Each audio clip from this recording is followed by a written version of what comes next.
அஸ்ஸலாமு அலைக்கும் வரமத்துல்லாஹி வபரகாத்துஹு. எல்லாம் வல்ல நாயன் அல்லாஹ் சுப்ஹானஹு தஆலா படைத்த 7 வானங்களில் முதல் வானம் ஆனது பசுமை மரகதத்தில் நின்றுமாயிருக்கும். அதன் பெயர் தர்பியா ஆகும். அதில் குடியிருக்கிற மலக்குகள் ஆகிறவர்கள் மாட்டுடைய தோற்றத்தில் இருப்பார்கள். அவர்களைக் கொண்டு சாட்டப்பட்ட ஒரு மலக்கின் பெயர் இஸ்மாயில். இவர் அவர்களை காத்துக் கொண்டு இருப்பார்.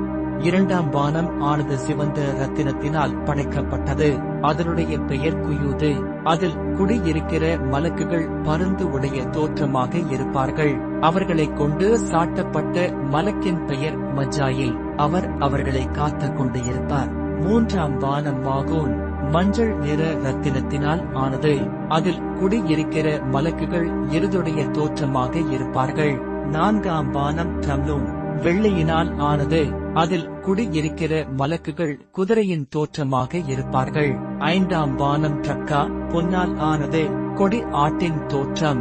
6ஆம் வானம் ரங்கா. சிறு பிள்ளைகளின் தோற்றம். 7ஆம் வானம் அல்யா. ஆதமுடைய பிள்ளைகளின் தோற்றம். இந்த மலக்குகள் அல்லாஹ்வை தஸ்பீஹ் செய்கிறதை விட்டும், ருகூ செய்வதை விட்டும், இபாதத்து செய்வதை விட்டும் ஒருபோதும் மாறுபாடு அடைய மாட்டார்கள். அல்ஹம்துலில்லாஹ். எல்லா புகழும் இறைவனுக்கே.